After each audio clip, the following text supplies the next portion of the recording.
کہ نبی کریم بھی فرماتے ہیں، کیا فرماتے ہیں کہ اللہ تعالیٰ بہت شرمسار ہیں ہوتے ہیں اور حی کریم ہیں، کرم والے ہیں۔ آدمی ہاتھ اٹھائے واپس نہیں کرتا، پھر دعائیں کیوں قبول نہیں ہوتی ہیں؟ تو کوئی دال میں کالا ہوگا، یہی ہوگا، ایک تو دال میں کالا ہوگا۔ اگر دال میں کالا نہیں ہے تو دعائیں کیوں نہیں قبول ہوں؟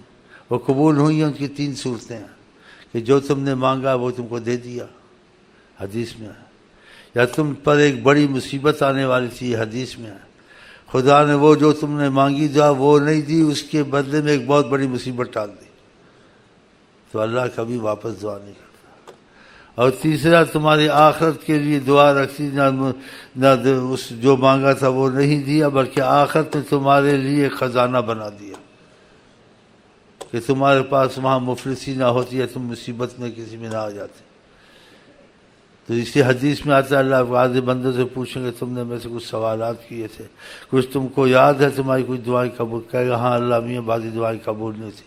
خدا کہ قبول ہوئی تھی، تم کو ایسا خیال ہے جو قبول تم نے سمجھا نہیں ہوئی تھی وہ ہوئی تھی، ان دعاؤں کو میں نے تمہارے یہاں رکھ دیا تھا، یہ اس کی رحمتیں اور کرم اور یہ بخششیں یہ تم رکھی، یہ دیکھ لو، اس کو دکھائیں گے اللہ تعالیٰ۔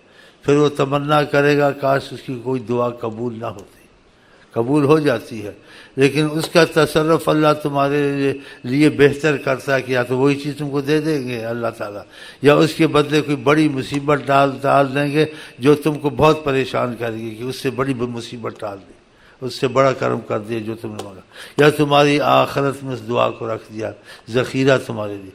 یہ سب باتیں حضرت محمد مصطفیٰ نے کہی ہیں، تو اس پر یقین کرنا چاہیے، تو دعا قبول ہوتی، کیڑیاں موڑیاں ایسا ہی ہے۔ لیکن میں نے اکثر دیکھا ہے کہ یہاں بھی بہت کچھ مل جاتا ہے دعا میں۔